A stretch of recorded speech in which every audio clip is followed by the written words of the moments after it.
नमस्कार, स्वागत है आपका 4 PM पर।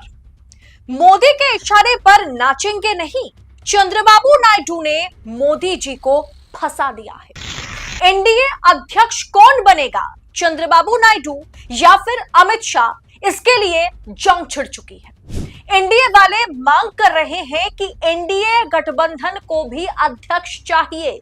भाजपा अध्यक्ष है, कांग्रेस अध्यक्ष है, ठीक उसी तरीके से एनडीए गठबंधन का भी अध्यक्ष हो, ये चाहते हैं नीतीश, नायडू, चिराग, शिंदे, तमाम नेता।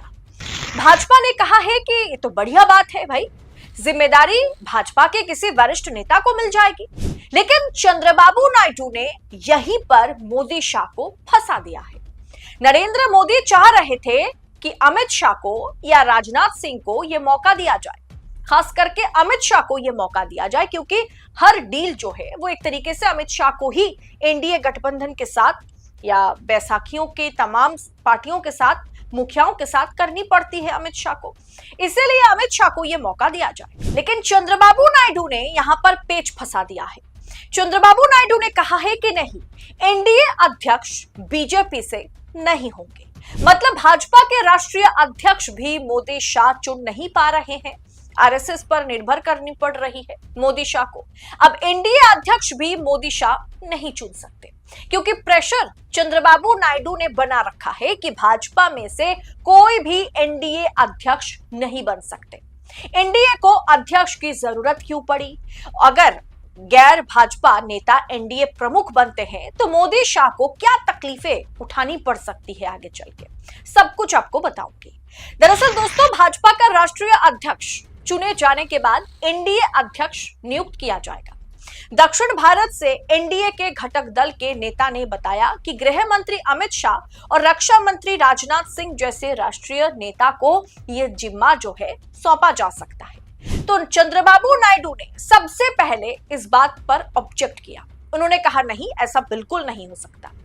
साफ तौर पर उन्होंने कह दिया है, मतलब गठबंधन में शामिल 41 दल पीएम नरेंद्र मोदी के नेतृत्व में बेहतर काम कर रहे हैं, लेकिन लंबे समय से ऐसे वरिष्ठ नेता की जरूरत महसूस की जा रही थी जिसके समक्ष गठबंधन, एनडीए गठबंधन के दल अपने मुद्दे को रख सके। और उनका चेहरा सेकुलर होना बहुत जरूरी है ताकि वो सभी दलों के बीच बातचीत कर सके। पहले ये भूमिका तो एनडीए संयोजक निभाते थे। संयोजक सरकार और घटक दलों के बीच सेतु का काम करता था।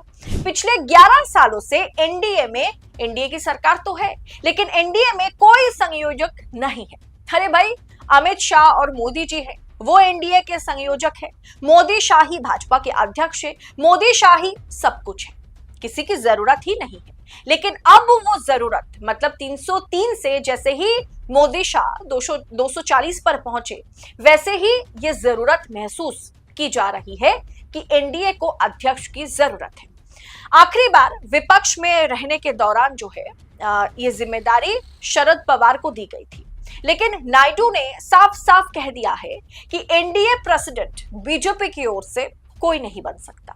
राज्य स्तर पर संयोजक बनाने का भी विचार जो है, मतलब एक तरीके से इस पर भी विचार की जा रही है कि राष्ट्रीय स्तर पर भी जो एनडीए गठबंधन है वहां भी अध्यक्ष चुना जाए, वहां भी अध्यक्ष चुने जाए, वहां भी अध्यक्ष बने।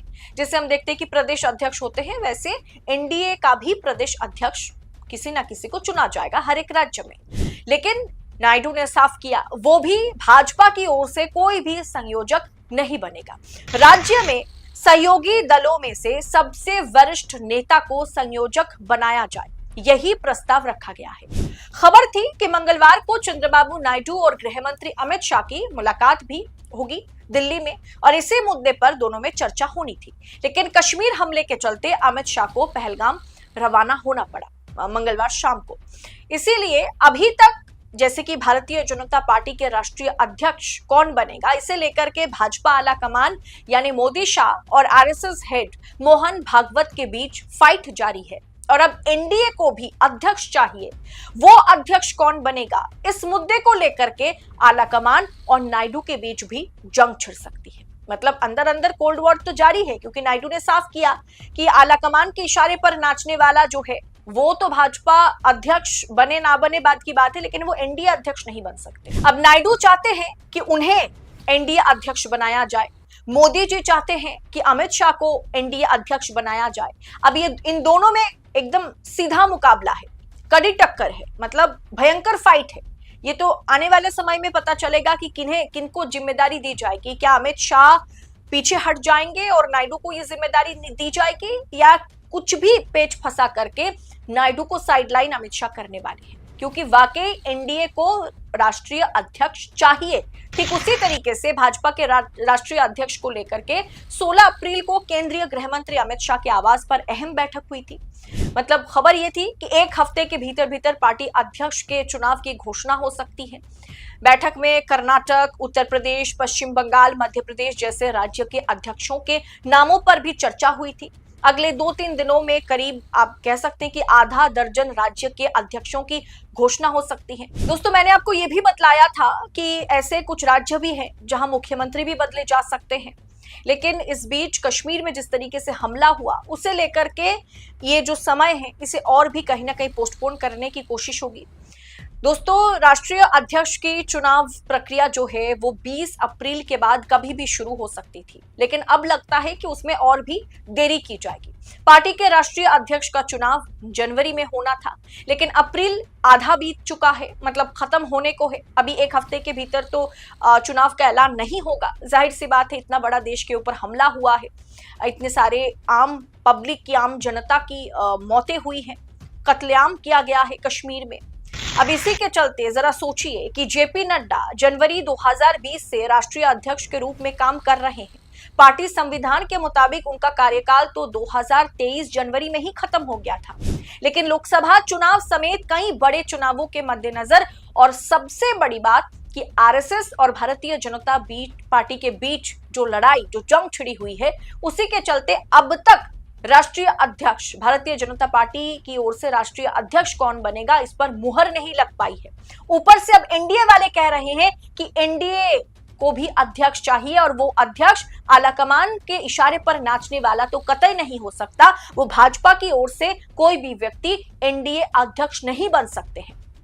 ऐसे में सोचिए, इस पर भी कहीं ना कहीं नायडू, नीतीश, चिराग और खास करके बात की जाए तो नायडू और अमित शाह के बीच एकदम सीधा मुकाबला है।